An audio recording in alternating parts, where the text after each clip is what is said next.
Doctor Baba Saheb Ambedkar open university.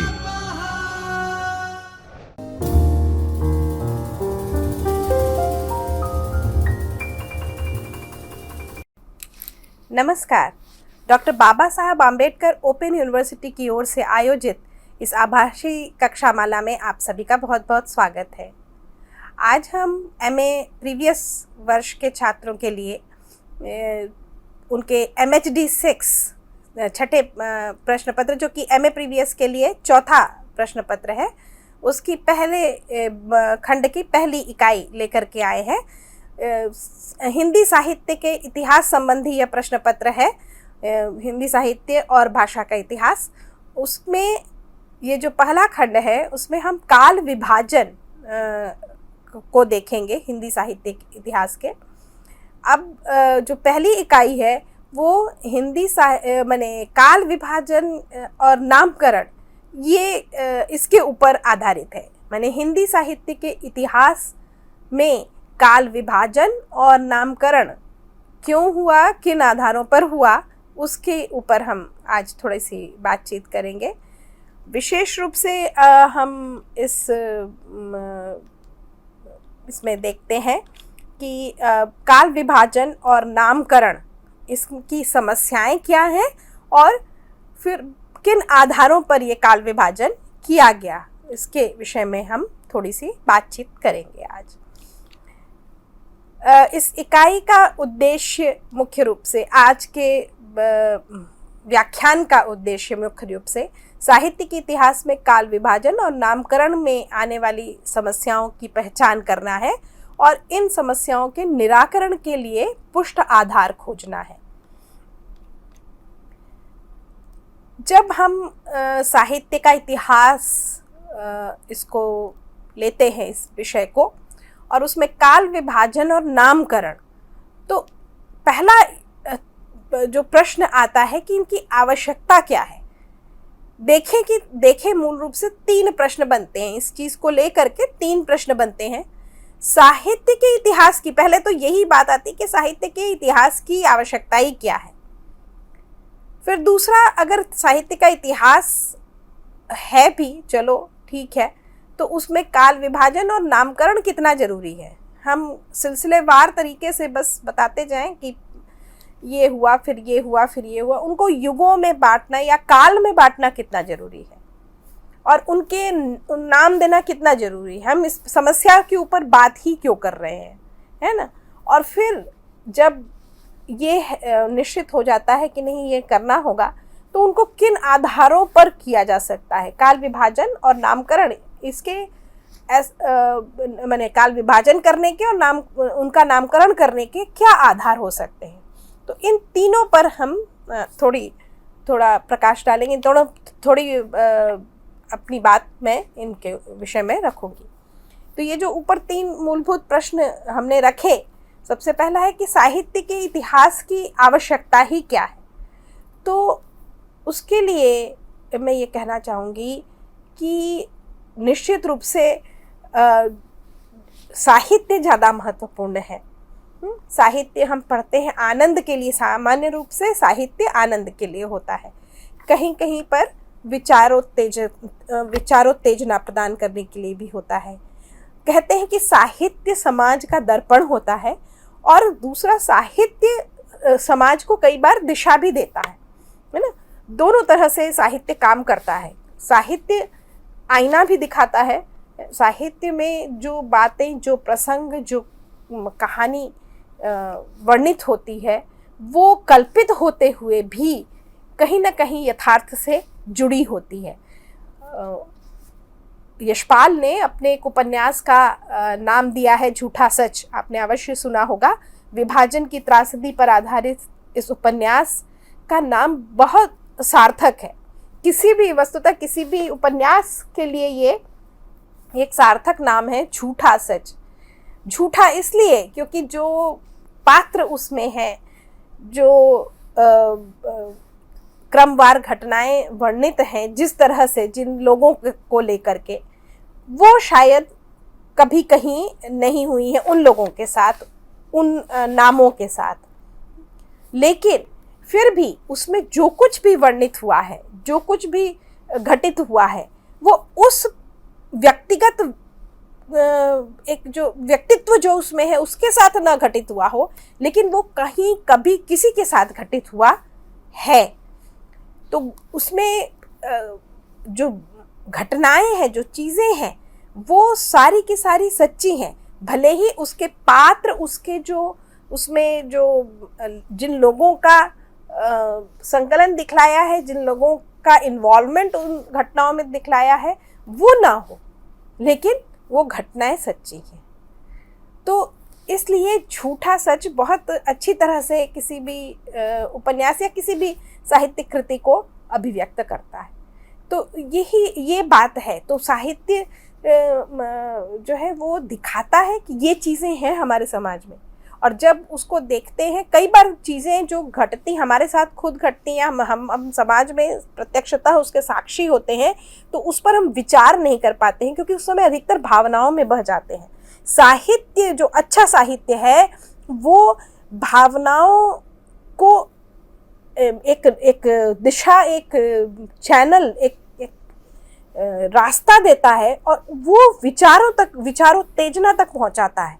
और भावनाओं के साथ साथ जो अच्छा साहित्य है वो हमेशा इस बात के लिए उत्तेजित करेगा कि हम सोचें उसके बारे में, और उसको कैसे उसके बेहतरी के लिए काम कर सकते हैं, कैसे अगर कोई गलत बात हो रही है या कोई बुराई समाज में व्याप्त हो रही है, तो उससे कैसे हम निजात पा सकते हैं, या वो बुराई है, कई बार ये भी साहित्य ही बताता है, वैसे नहीं समझ में आता है। व्यवहार में वो चीज़ें होती रहती हैं और हम ये भी नहीं समझ पाते कि ये सचमुच बुराई है। स्त्रियों के साथ होने वाले बहुत सारे अत्याचारों को साहित्य के माध्यम से ही अधिक मुखरता मिली, अधिक वो सामने उजागर हुई, और इस समाज ने समझा कि ये बुराइयां हैं, इनको दूर करना है। तो ये समाज जहाँ एक तरफ दर्पण है, साहित्य समाज का दर्पण है, वहीं दूसरी तरफ वो समाज को दिशा देने का भी कार्य करता है, दोनों ही तरह से। तो अब जो साहित्य है, साहित्य दस्तावेज है, वो इकट्ठा होता रहता है। वो आज हमारे समय का 21वीं सदी का भी साहित्य है, इसके पहले का 20वीं सदी का भी साहित्य है, फिर उसके पहले भी जाएंगे, उसके पहले भी जाएंगे। एक सहज प्रश्न होता है कि हिंदी भाषा ही कब से शुरू हुई और उसमें कब से साहित्य लिखा गया। ये सब आप जब पढ़ेंगे तो ये सहज रूप से आपके मन में उभरेंगे। तो इन सब प्रश्नों के उत्तर जो मिलेंगे वो इतिहास में मिलेंगे, साहित्य के इतिहास में मिलेंगे। किसी भी ज्ञान, कोई भी ज्ञान हो, साहित्य भी एक तरह का ज्ञान है, ज्ञान का एक अंश है। तो जो भी ज्ञान है, किसी भी तरह का जो ज्ञान होता है, तो उसका अगर हम पूरी तरह से अच्छी तरह से अध्ययन करना चाहते हैं, व्यवस्थित अध्ययन करना चाहते हैं, प्रामाणिक और वैज्ञानिक अध्ययन करना चाहते हैं, तो हमको उसके सतत प्रवाह को देखना पड़ता है। पहले से वो किस प्रकार चला आ रहा है और उसमें क्या क्या परिवर्तन हुए, पहले कैसा था, क्या उसमें किन चीज़ों को लिया जाता था, और फिर बाद में वो कैसे बदला या क्यों बदला, ये सारा अध्ययन जब होता है तब वो पूरी तरह से वो उभर करके सामने आता है। वो ज्ञान जो है फिर आगे की दिशा भी उसको मिलती है और वो अधिक पुष्पित पल्लवित होता है। तो ज्ञान की किसी भी शाखा के वैज्ञानिक, प्रामाणिक और व्यवस्थित अध्ययन के लिए उसके क्रमिक विकास और काल प्रवाह में उसमें आए परिवर्तनों को समझना आवश्यक है, और ये कार्य इतिहास ही करता है। तो साहित्य का इतिहास इसीलिए जरूरी है कि हम साहित्य को और अधिक गहराई से और अधिक परिपूर्णता से समझें। अब ये पहले प्रश्न का उत्तर हो गया कि साहित्य के इतिहास की आवश्यकता ही क्या है। तो अब समझ में आ गया होगा आपको कि साहित्य के इतिहास की बहुत ज़्यादा आवश्यकता है। साहित्य के इतिहास को बिना पढ़े, बिना आत्मसात किए हम साहित्य के पूरे अच्छी तरह से उसके महत्व को नहीं समझ सकते, और साहित्य के एक पूर्ण स्वरूप का दर्शन हम नहीं कर सकते हैं। फिर साहित्य का इतिहास इसलिए आवश्यक है। अब तो उसमें काल विभाजन की क्या आवश्यकता है? ठीक है, हम सन का उल्लेख कर दें कि इस समय ये हुआ, उस समय ये हुआ, उस समय वो हुआ, और सारी ऐसे कृतियों का उल्लेख करते जाएं। लेकिन मित्रों, ये बिल्कुल संभव नहीं। हम सारी कृतियों की बात कर सकें एक कालखंड की, ये थोड़ा सा मुश्किल काम है। जितना हम पीछे जाएंगे कृतियाँ विरल होती जाएंगी, कम कृतियाँ लिखी गई। तो उस समय की हम शायद बात कर सकते हैं। अगर हम 7वीं शताब्दी में देखेंगे, 7वीं शताब्दी में हिंदी में कितनी कृतियाँ लिखी गई, तो हो सकता है कि हम उस जितनी कृतियाँ लिखी गई हैं उन सब का उल्लेख कर सके। हो सकता है कि वो 20, 25, 50, 100 तक में सीमित हो जाए। लेकिन मान लीजिए हम 20वीं शताब्दी के साहित्य की बात करते हैं तो 20वीं शताब्दी में तो हिंदी में लिखी गई कृतियाँ अगर लाखों नहीं तो हजारों तो कम से कम होंगी ही। तो लाख भी हो सकती है, कुछ नहीं कहा जा सकता। तो क्या उन सभी कृतियों की हम बात कर सकेंगे? तो जब उन सभी कृतियों की हम बात नहीं कर सकेंगे तो फिर हम क्या बात करें? तो हम यही कहेंगे कि हम 20वीं शताब्दी का साहित्य, अगर 20वीं शताब्दी का साहित्य के विषय में हमको बात कर रहे हैं तो वो कुछ प्रतिनिधि रचनाओं को लेकर बात करना होगा। और वो प्रतिनिधि रचनाएं कौन सी हों, और वो हमें कालखंड एक निश्चित करना पड़ेगा कि इस समय से इस समय। 20वीं शताब्दी में भी शायद हमको ये कहना होगा कि 20वीं शताब्दी के आरंभ का इतिहास, 20वीं शताब्दी के अंतिम दशक का इतिहास। हो सकता है हमें ऐसा विभाजन करें, तो विभाजन करना पड़ेगा, काल विभाजन करना पड़ेगा। उसके बिना हम व्यवस्थित अध्ययन नहीं कर सकते हैं, क्योंकि वो इतना ज़्यादा विस्तृत हो जाएगा कि उसका अध्ययन कर पाना संभव ही नहीं रह जाएगा। तो इसलिए जहाँ पर क्रमिक विकास की बात होती है, क्रम आता है, तो वहाँ पर वो एक विभाजक रेखा खींचना, उस क्रम में एक कई जगह विभाजक रेखाएं खींचने की आवश्यकता पड़ती है। काल प्रवाह और क्रमिक विकास, ये दोनों बातें जब आई तो उसको हम खुला नहीं छोड़ सकते। उसमें हमें कोई ना कहीं अध्ययन की सुविधा के लिए, ये सब अध्ययन की सुविधा की बात हो रही है ना। जब साहित्य का उपयोग हम केवल आनंद के लिए, रसास्वादन के लिए करते हैं, तब ये सब नहीं आता है। यहाँ जब हम अध्ययन की बात करते हैं, साहित्य के अध्ययन की बात करते हैं, तब ये सारी चीज़ें आती हैं। और तब व्यवस्थित अध्ययन के लिए हमको कालखंडों में बांटने की अनिवार्यता हो ही जाती है। अब जब हमने कालखंडों में बांटा तो ठीक है, तो हम कह सकते हैं 7वीं शताब्दी का साहित्य, 8वीं शताब्दी का, लेकिन ये तब भी फिर एक बहुत विस्तार हो जाएगा। 7वीं 8वीं से लेकर के हम 21वीं तक पहुँचें तो ये बहुत ज़्यादा हो जाएगा। और हो सकता है कि हम 7वीं और 8वीं शताब्दी के जो साहित्यिक कृतियाँ जो हमें मिलती हैं, उपलब्धता जिनकी है, उनके आधार पर हम बहुत अलग बातें दोनों के लिए नहीं कह सकें, तो उन दोनों को एक में रखना पड़ेगा। अब जब 7वीं और 8वीं को एक में रखना पड़ेगा, या 9वीं को, जो भी हम एक साथ जब कई सदियों को रखेंगे, तो फिर उनका एक नाम होना चाहिए, उनका सब का मिल करके नाम होना चाहिए। मैं ऐसा नहीं कह सकते कि 7वीं 8वीं 9वीं शताब्दी की रचना है। ऐसा कहना थोड़ा वो स्पष्ट होता नहीं, किस तरह की रचनाओं की हम बात कर रहे हैं या क्या हो सकता है इसमें, वो बताते। नाम हमेशा जो है, आप जानते हैं कि किसी भी रचना का शीर्षक हो, किसी का निबंध का शीर्षक हो, वो उस निबंध में आगे क्या आने वाला है, उस रचना में आगे क्या आने वाला है, इसकी सूचना देता है। तो साहित्य के इतिहास के संबंध में भी यही बात सही है कि साहित्य के इतिहास के जो कालखंड बनाए जाएंगे, उनका अगर कोई एक व्यवस्थित नाम नहीं होगा, एक निश्चित नाम नहीं होगा, तो उनकी पहचान करना मुश्किल हो जाएगा, उनके पहचान हो नहीं पाएगी कि किस तरह की क्या बातें हम करने जा रहे हैं। तो इसलिए उसकी एक पहचान के लिए नाम देना ज़रूरी है ना। जैसे हम सब का व्यक्तिगत नाम होता है ना, केवल हम अपने ख़ानदान के नाम से तो नहीं पहचाने जाते हैं, हमें हमारा अपना नाम भी होता है। हम सब के नाम के साथ हमारा नाम होता है, साथ में एक सरनेम जिसको कहते हैं कुल नाम, या जो भी, वो एक हमारे जो कुटुंब या हमारा जो सामाजिक हमारी स्थिति है उसका परिचायक होता है, लेकिन हमारे व्यक्तिगत नाम की भी आवश्यकता पड़ती है। तो उसी तरह से जो भी कालखंड हम विभाजित करेंगे, तो हर बार ये कहना कि मान लीजिए कि 1968 से या 1960 से 1970 तक की रचनाएं, ऐसा हर बार कहना एक तो ये बहुत लंबा हो जाएगा और बहुत उपयुक्त नहीं लगेगा। तो उन सबको जो भी हम कालखंड बांटेंगे, आगे चल करके हम इस पर विस्तार से चर्चा करेंगे कि किन कालखंडों में हिंदी साहित्य के इतिहास का विभाजन किया है। तो उसको स्पष्ट रूप से समझने के लिए हमको उनका नामकरण भी करना पड़ेगा।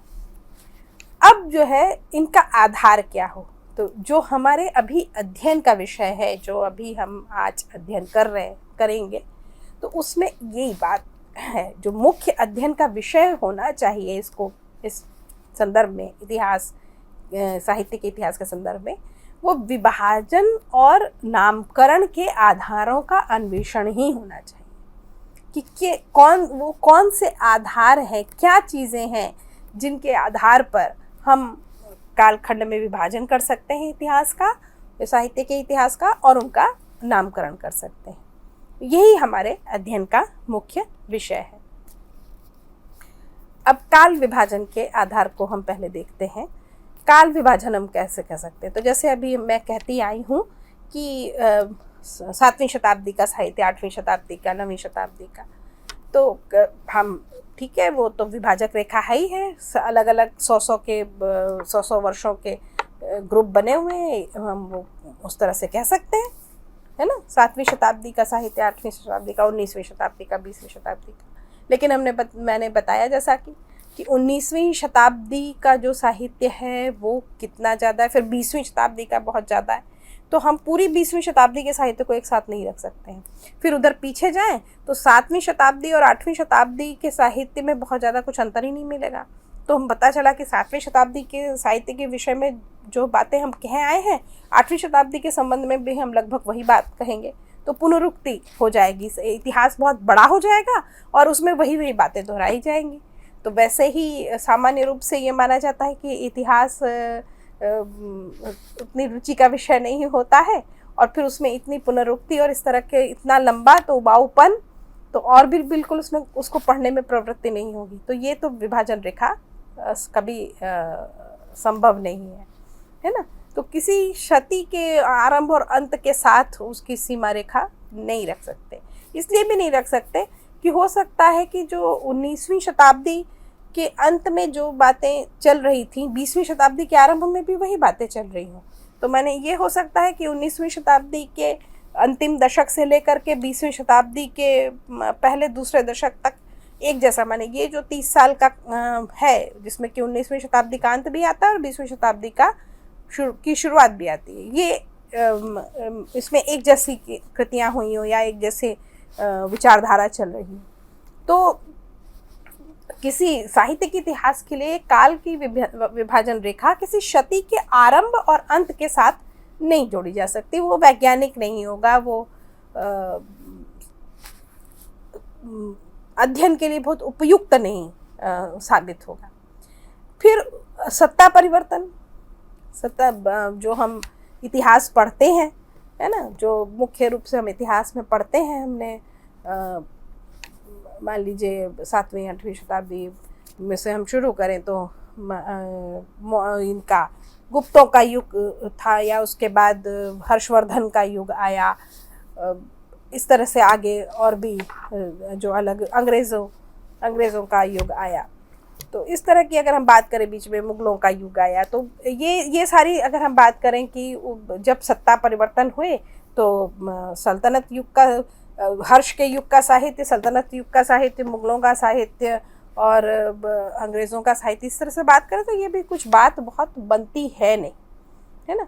क्योंकि फिर वही बात आएगी कि हर्षवर्धन के समय में और सल्तनत युग में हो सकता है हिंदी साहित्य जो है वो हिंदी साहित्य जो साहित्य है वो सत्ता पक्ष से जुड़ा जरूर होता है कहीं ना कहीं, और मैंने पहले तो खास करके बहुत ही ज़्यादा एक समय था कि साहित्यकारों को प्रश्रय ही से मिलता था, राजाओं से और सत्ता पक्ष से, वो उनको धन उसी से मिलता था, उनका पोषण उसी से होता था। तो ये जरूर है कि बिल्कुल निर्लिप्त हो सत्ता पक्ष से, ऐसा नहीं है साहित्य, लेकिन फिर भी हर बार वो उतना सत्ता पक्ष से जुड़ा भी नहीं हो सकता है। तो सत्ता अपने तरीके से चल रही है, और फिर दूसरी बात है कि वो हो सकता है कि वो स्थानीय सत्ता से जुड़ा हुआ हो, तो जो बड़ा सत्ता परिवर्तन जो इतिहास में हम पढ़ते हैं उससे उसके ऊपर बहुत ज़्यादा असर न पड़ता हो, है ना। तो ये सत्ता परिवर्तन के साथ में हम साहित्य की अगर सीमा रेखा करने लगेंगे तो उसमें बहुत गड़बड़ियाँ पैदा होंगी, और उसमें ये हो सकता है कि एक सत्ता परिवर्तन होने से जो एक युग आए, जैसे हर्ष का युग है, उसके बाद या सल्तनत युग आता है, तो उसमें दोनों में कोई बहुत अंतर हो ही ना। तो फिर हम जब इसको अलग अलग करेंगे तो वो जो पहले हमने पुनरुक्ति दोष वाली बात करी कि सेम चीज़ हमको रिपीट करनी पड़ेगी, वही बातें फिर से कहनी पड़ेंगी, तो वो उस तरह का फिर से हो सकता है। तो साहित्य जो है वो सत्ता परिवर्तन के हिसाब से परिवर्तित हमेशा नहीं होता है, कहीं कुछ जगहों पर होता है भी है, लेकिन हमेशा नहीं होता। तो वो सत्ता परिवर्तन के साथ भी हम उसको नहीं जोड़ सकते हैं। माने जो इतिहास हम विषय के रूप में इतिहास पढ़ते हैं, उसके जो कालखंड हैं उसके हिसाब से हम साहित्य के इतिहास का अध्ययन नहीं कर सकते। अब तो और क्या हो सकता है, तो इसको हमको समझना पड़ेगा कि साहित्य संस्कृति का अंग है ना, मानव संस्कृति के साथ जुड़ा हुआ है साहित्य।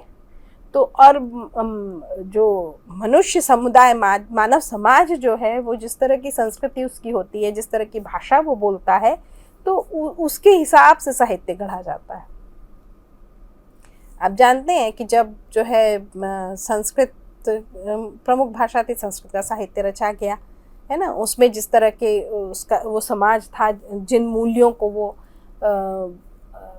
श्रेष्ठ समझता था, या जिन मूल्यों का पालन उस समय होता था, उसके हिसाब से साहित्य रचा गया। उसके बाद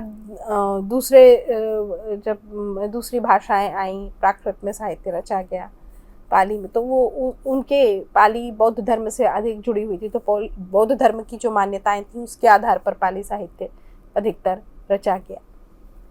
फिर जब अगर हम हिंदी भी साहित्य की बात करें, तो जब हिंदी बन रही थी, भाषा बन रही थी, और उस समय वो उस भाषा का उपयोग करने वाले जो लोग थे, तो वो जिस तरह की जिन चीज़ों को मान्यता देते थे, जिन चीज़ों को प्रमुखता देते थे, उसके विषय में साहित्य रचा गया, उस तरह का साहित्य रहा, तो और उस भाषा में रचा गया। तो साहित्य वस्तुतः संस्कृति का अंग, और संस्कृति में धीरे धीरे परिवर्तन आता है, संस्कृति में आता है, निश्चित रूप से संस्कृति में परिवर्तन आता है। तो वो परिवर्तन धीरे धीरे आता है, और वो परिवर्तन जो धीरे धीरे आता है, वही साहित्य में भी प्रतिबिंबित धीरे धीरे होता है। और एक समय आता है कि जिसमें हम कह सकते हैं कि यहाँ से यहाँ का साहित्य अब बदला हुआ दिखाई पड़ रहा है। होता संस्कृति का प्रवाह सतत है ना, जैसे गंगा का प्रवाह सतत है, वो हिमालय से लेकर के और बंगाल की खाड़ी में मिलने तक वो एक ही प्रवाह है। लेकिन फिर भी आप हरिद्वार की गंगा को देखें और बनारस की गंगा को देखें और कलकत्ता की गंगा को देखें, तो उसमें अंतर दिखाई पड़ेगा, उसकी धाराओं में अंतर दिखाई पड़ेगा। तो वही चीज़ है साहित्य की। साहित्य सतत होता है, साहित्य में कोई माने एकाएक कोई परिवर्तन आता ही नहीं है। कहीं पर ऐसी विभाजन रेखा बिल्कुल से नहीं खींची जा सकती है कि इसके बाद इस तरह का साहित्य होना बंद हो गया और इस तरह का साहित्य बनना शुरू हुआ, नहीं।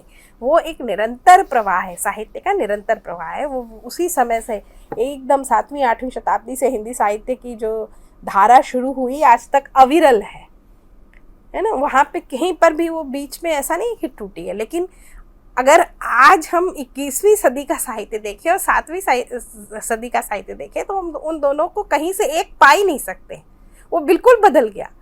लेकिन ये परिवर्तन धीरे धीरे हुआ। तो लेकिन ये भी है साथ में कि जो ये परिवर्तन धीरे धीरे हो रहा था तो 7वीं 8वीं 9वीं 10वीं शताब्दी तक नहीं समझ में आया, फिर धीरे धीरे इसमें दिखाई पड़ने लगा। अब इसमें जब जितना हम कालखंड हमारे समीप आता जाता है उतना ही सूक्ष्मता से हम देख सकते हैं इसको। सीधी बात आप समझिए, आपके पास जो चीज़ है उसको जितनी अच्छी तरह से आप देख सकेंगे, आप दूर की चीज़ को उतनी अच्छी तरह से नहीं देख सकेंगे। तो यही बात एकदम साहित्य के इतिहास के संबंध में आती है, साहित्यिक कृतियों के, कि जो आपके सामने लिखी जा रही हैं कृतियाँ, जो आपके समय में प्रकाशित हुई हैं, उनको जितनी अच्छी तरह से आप जान सकेंगे, आप पिछली को उतनी सदियों को तो वो आप पिछली सदियों को आप उतना एक साथ एक जैसा देखेंगे। तो लेकिन ये है कि वो परिवर्तन आपको साफ दिखाई पड़ेगा। अभी आप अगर देखें तो अगर आपसे कोई पूछे कि 21वीं शताब्दी का भी ये दूसरा दशक, माने एक तीसरा दशक शुरू हो गया अब तो, है ना, तो तीसरा दशक शुरू हो गया, तो पहले जो 2 दशक हुए उन 2 दशकों में और ये तीसरे दशक में क्या अंतर है, तो ये थोड़ा सा समझना मुश्किल होगा, क्योंकि ये बिल्कुल आपके पास की सब आपको एक ही जैसा लगेगा। लेकिन यहीं पर आप जब साठोत्तरी कविता की बात करते हैं और 90 के दशक की कविताओं की बात करते हैं, तब आप, मैंने ये 20वीं शताब्दी की बात कर रही हूँ, पिछली शताब्दी की, तो 1960 की 60 के दशक की कविताएं या 60 के बाद की खास कविताएं और अंतिम दशक की कविताएं, इसके विषय में तो आप उनकी तुलना करके उनका अंतर बता सकते हैं। तो जो दूरी ज़्यादा हो जाती है, ज़्यादा स्पष्टता हो जाती है। तो सतत प्रवाह चला आ रहा है, लेकिन वहाँ पर कहीं पर जा करके ये समझ आता है कि अच्छा, अब ये जो प्रवृत्ति थी वो कम हो गई, ये प्रवृत्ति ज़्यादा बढ़ने लगी, तो उसके आधार पर वहाँ पर विभाजक रेखा खींची जा सकती है। तो साहित्य के इतिहास के काल विभाजन की जो रेखा होती है वो प्रवृत्ति के बदलने के, साहित्यिक प्रवृत्ति के बदलने के अनुसार वो विभाजक रेखा खींची जानी चाहिए, खींची जाती है, और तभी वो उसको माने वो सही मानी जाती है, वो वैज्ञानिक रूप से वो स्पष्टता से सामने आती है। आप नामकरण के हम आधार देखें तो नामकरण में भी यही बात है, प्रवृत्ति ही बात है, और उसमें प्रवृत्ति क्या, कौन कौन सी प्रवृत्ति रख सकते हैं, तो उसमें उस कालखंड में जो पहले हमने काल विभाजन कर लिया है ना, अब वो काल विभाजन में कृतियों की सीमाएं निश्चित हो गई रचनाओं की, तब रचनाएं कौन सी हैं, तो उसमें बहुसंख्यक रचनाएं किस प्रकार की हैं, किस प्रवृत्ति की हैं, उसके आधार पर हम दे देते हैं। तो जो जैसे नाम दिया गया वीर गाथा, काल श्रृंगार काल इत्यादि, ये सब नाम दिए गए, तो उसके आधार पर हम दे देते हैं। फिर केंद्रीय व्यक्तित्व का भी आधार बनता है ना, कोई एक केंद्रीय व्यक्तित्व है जिसने उस युग के सब पर असर डाला और उसके कारण वो पूरा युग एक आकार ले सका।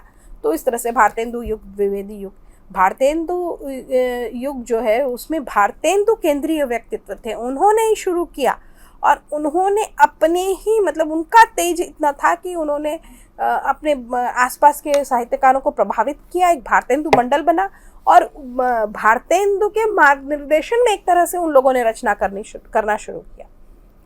तो अगर हम उस युग को पूरा समझना चाहें तो हम भारतेंदु को अगर अच्छी तरह से समझ लेंगे तो उस पूरे युग को समझ लेंगे, क्योंकि बाकी जो लोग रचना कर रहे थे वो उनकी छाया में ही कर रहे थे, कहीं कहीं पर कुछ अलग मिलेगा, लेकिन सामान्य रूप से वही चीज़ें होंगी जो भारतेंदु में है। तो ऐसा जो केंद्रीय व्यक्तित्व होता है, इसी तरह से द्विवेदी युग, द्विवेदी मतलब महावीर प्रसाद द्विवेदी इसके सरस्वती पत्रिका के संपादक बने और उन्होंने हिंदी को बिल्कुल व्यवस्थित करने का बीड़ा उठाया और उन्होंने लोगों को तैयार किया, उन्होंने कवियों को तैयार किया, लेखकों को तैयार किया। कहते हैं मैथिली शरण गुप्त तो महावीर प्रसाद द्विवेदी के कारण ही बने। तो महावीर प्रसाद द्विवेदी के व्यक्तित्व, उनकी जो मान्यताएं थीं, उनके जो सोच थी, उस सोच का असर उस समय के सभी लोगों के ऊपर पड़ा तो उससे वो युग जो है वो रेखांकित हो जाता है। तो ऐसे व्यक्तित्व, कोई केंद्रीय व्यक्तित्व होता है जिसके आधार पर उस युग का नाम किया जा सकता है। फिर कुछ विशिष्ट आंदोलन होते हैं, उनके आधार पर भी हम नाम दे सकते हैं। जैसे भक्तिकाल, भक्ति आंदोलन के समय जो लिखी गई उस रचनाएं हैं, वो उनका जो अध्ययन हम करेंगे वो भक्ति काल के अंतर्गत करेंगे। इसी तरह से नवजागरण काल भी हम नाम दे सकते हैं। तो नवजागरण के समय जो रचनाएं हुई हैं, तो विशिष्ट आंदोलन के आधार पर भी नाम हो सकते हैं। फिर महत्वपूर्ण ऐतिहासिक घटना भी बनती है आधार नामकरण का, जैसे कि स्वतंत्रता पूर्व का साहित्य या स्वातंत्र्योत्तर साहित्य। तो ये भी हम इस तरह का भी नाम दे सकते हैं। तो ये नामकरण के आधार होते हैं, या तो उस समय में, उस कालखंड में किस तरह की रचनाएं ज़्यादा हुई हैं, क्या प्रवृत्ति रही है, उस प्रवृत्ति के आधार पर हम लेंगे, केंद्रीय व्यक्तित्व के आधार पर लेंगे, या विशिष्ट आंदोलनों के नाम के आधार ले सकते हैं, और महत्वपूर्ण ऐतिहासिक घटना का भी आधार नामकरण के लिए हम ले सकते हैं। तो ये 4 महत्वपूर्ण आधार हैं जिनके ऊपर नामकरण होता है। मित्रों, आज हमने सीखा कि ये किस तरह से, क्यों जरूरी है साहित्य का इतिहास, और साहित्य के इतिहास में किस तरह से काल विभाजन और उसका नामकरण होता है। आगे फिर हम हिंदी साहित्य के में कौन कौन से काल विभाजन हुए हैं और उनके क्या नाम दिए गए हैं, किन विद्वान ने क्या दिया है, ये आज हम अगले जो व्याख्यान होगा उसमें हम ये करेंगे। आप अपना अध्ययन आरंभ कीजिए, और आपको यदि कोई दिक्कत आए, आप कुछ हमसे पूछना चाहते हैं, तो आप इस email ID पर मेल कर सकते हैं। आप अपने स्क्रीन पर अभी देखेंगे, है ना, baou.ma.hindi@gmail.com। इस email ID पर आप हमें मेल करके अपने प्रश्न भेजिए, आपको अवश्य उत्तर मिलेगा। तो अपना अध्ययन आरंभ कीजिए। शुभकामनाएं। नमस्कार। स्वाध्यायः